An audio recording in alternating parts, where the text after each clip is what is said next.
Thank you, Father Kawarski, Reverend Fathers, beloved sisters, beloved brothers, and any other guests. For my Vocations Hero talk, I'd like to honor a man who was almost single-handedly brought me to seminary. And his name is Father Eric Olsen. And he was the pinnacle, the major factor of my 10 years of my life where I really discerned for the priesthood. In fact, he was the one that started it.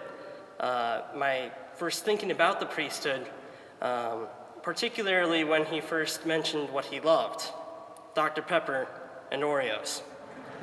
I was so inspired by this man that at that moment I just knew priesthood's for me, and here I am.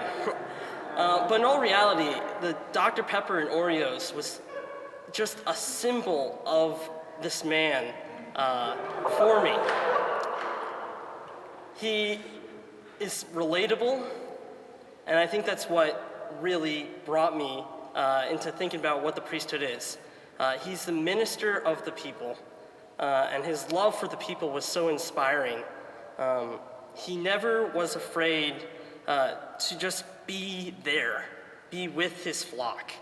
And so he was not afraid to relate with them with simple things like Dr. Pepper and Oreos, or with telling some puns, which I found so endearing to this day and are my favorite type of humor. And just his funny, witty comments, his smart intellectual prowess, just really led me into reconsidering what I thought of the priesthood. And so I really want to honor him with this vocation talk, just because of how much he inspired me. In 4th grade, when I first started discerning for the priesthood, it really all started with him. He came to my parish on a transfer, and he was a young priest, probably in his 30s, but I couldn't really tell that because I was a wee lad of 4th grade.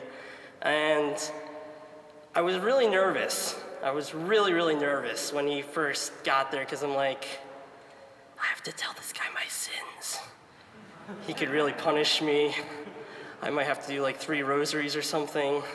He could reveal everything. But I remember his very first sermon, his very first homily, and he had the entire church laughing. And that was just a moment where I was released from that fear of having to go to confession, just really understanding who this guy was. And so what really drew me in was his humor and his just very much relatability. Whatever he was, he would go to the classrooms. He taught me in elementary school, and then when I went to high school, he taught me a year there too. And he was so smart and so fun to be around that I'm like, gosh, I want to be exactly like you.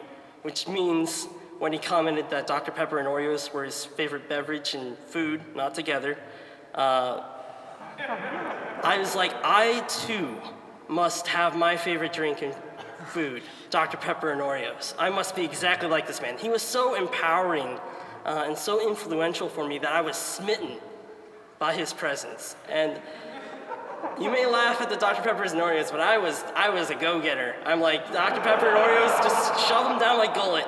Just keep them shoving down. And so there was this part, and then his love for his people. He was always present when he didn't need to be. Catholic high school basketball games, he would just be sitting in the corner, just kind of going like this the entire time. But while he wasn't enthusiastically clapping, the rest of my friends and I would wear a similar jacket as him, and I would sit in the opposite corner and just try to look at him, just try to see if he would notice me. But he didn't need to be at the basketball game, but he chose to be there just to be with his people.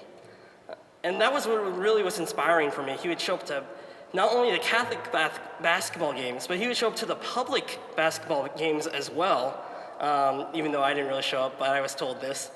And he would just, because it was part of our parish, so he knew there were parishioners there, and he'd just show up. And likewise, when my family would invite him over for his birthday, which was just 1 week before my birthday, we would be able to, he would come and he would have Oreo cheesecake, which soon became my favorite dessert. I wonder why. And thus, I was just really inspired by him, and he was just so around me. When I was in elementary school, I was also part of his favorite, or I considered it his favorite, serving crew as we got out of school to go serve for funerals. And so I was just, the more and more I was around him, the more I just knew I wanted to be like him. There's something about him that really inspired me. And believe it or not, it wasn't the Dr. Pepper and Oreos that I would later find out was the reason, but when I reflect on it now, it was really his love of being there for his people. That was the main thing that drew me in. He just cared so much for his flock. It was really crushing that when he was transferred later, he was crying as he was leaving. He spent 10 years at my parish. He really got to know his people. He really got to know the flock. Everyone loved him. And it was hard both ways. And so he was crying as we were giving away our departing gifts. And so he was not afraid to reveal his true identity in that. And so through his confession, when I went to confession with him, it became more like spiritual direction. He took me under his wings as a rough cut diamond, you can consider, and just saw something there that was inside me that was a possibility. There was something there that drew him to me, and of course I was drawn to him. And so multiple times we go down to Omaha and we go to vocation dinners and stuff like that. And so I just want to really have this opportunity to thank him. Thank you, Father Olsen. I don't know if you're ever going to watch this, but you were such an inspiration to me. You are such an inspiration to me, and I'm really grateful. And for this I say, praise be Jesus Christ.